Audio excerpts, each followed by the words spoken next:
గొంగలి పురుగుగా ఉన్నప్పుడు అందరూ ఆ గొంగలి పురుగును చూసి అసహించుకునేటటువంటి వారే. గొంగలి పురుగును చూడడానికి సైతం ఎవ్వరూ ఇష్టపడరు. కానీ అదే గొంగలి పురుగు సీతాకోకచిలుకలా మారినప్పుడు అందరినీ ఆకర్షిస్తుంది.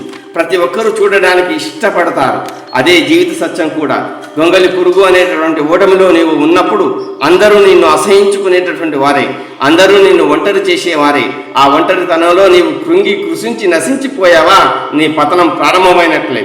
అదే ఒంటరితనంలో నీతో నీవు మాట్లాడుకొని, నీతో నీవు చర్చించుకొని, నిన్ను నువ్వు మార్చుకుంటే, నిన్ను నువ్వు పునరుద్ధరించుకుంటే, నిన్ను నువ్వు మలుచుకుంటే నీవే విజేత అనే సీతాకోకచిలుకవి. ఒక వాస్తవాన్ని ఎప్పుడూ గుర్తుంచుకో. గడ్డి పరకను మనం ఎంతలా తొక్కినా అది అంతకంటే ఎక్కువ రెట్టింపు వేగంతో నిక్కబడుచుకొని నిల్చుంటుంది.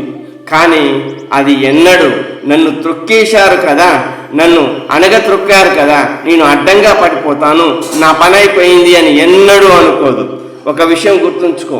మనం ఒక గింజను తీసుకొని భూమిలో పాతి దానిపైన మట్టిని కప్పితే ఆ గింజ నా పని అయిపోయింది, నాపై మట్టిని కప్పారు అని కృంగి కృషించిపోదు.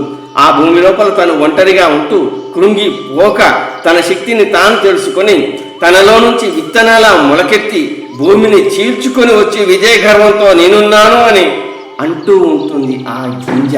విజయ గర్వంతో ఉన్న సందర్భంలో కూడా సూర్య భగవాను యొక్క రుద్రతాపాన్ని భరిస్తూ ఉంటుంది.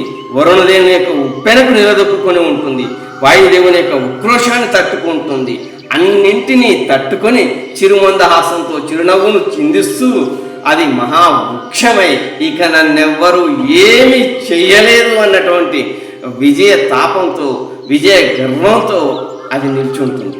గొంగలి పురుగు 15 రోజుల్లో చీకట్లో మగ్గి, గొంగలి పురుగు 15 రోజులు చీకట్లో మగ్గి తనను తాను మార్చుకొని సీతాకోకచిలుకలా మారినట్లు ఆ గింజే కొలది రోజులు నేలలో మగ్గి మహావృక్షంలా నేను ఎలా ఎదగాలి అని ఆలోచించి దానిని ఆచరణలో పెట్టి మహావృక్షంలా ఎదిగి చూపించింది.